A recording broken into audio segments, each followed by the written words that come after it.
Hi there, I'm going to show you how to do a bingo in your Zoom. And the fun thing is that the students create each of the bingo squares. So this is something I normally do in real life. And so the first step is you have to get each student to tell you a fact that's true about them that they are willing to share with the class. So the facts can just be pretty simple. So for example, some that I remember from the past was I have let's see, I have three sisters. I don't like things you don't like or things that you like.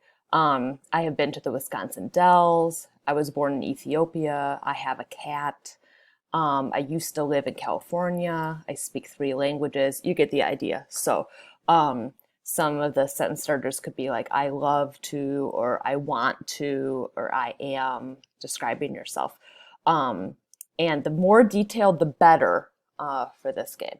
So, for example, for here, I could say, like, I love vanilla swirl ice cream.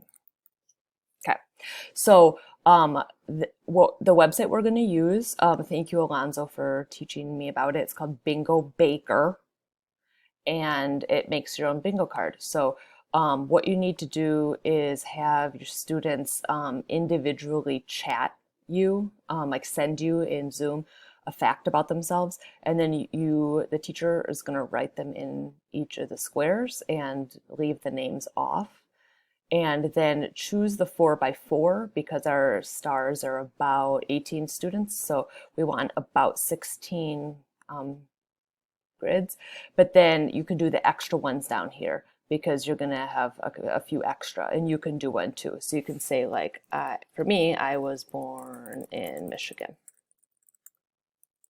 Okay, so you're going to put the extra ones down here.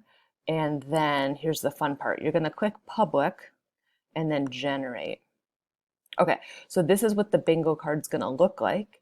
And then the thing I like about this is there's a link here that you can share with your players. So you can click this. And so what I would do is take this link, put it in the Zoom chat, and then students should be able to click on it and generate their own card. Now the card should be a unique card. So that's what makes it kind of fun. So everyone has their own card.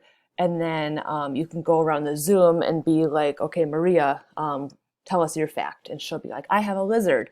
And then you can click, mark that she called that. You can play till you get a bingo. Because it's only 16 squares, it'd be more fun to play for a few bingos because you're going to get a bingo kind of quick. But I like this because it's actually like a way that the content is generated by the students. So let's give it a whirl. And the only thing you'll need to think about is the timing and how to. So you'll need to get the students to give you all the facts, and then you'll need a few minutes to type that in. So perhaps while they are doing a different activity, you can type in their content. It shouldn't take you too long to type it in. Okay, have fun.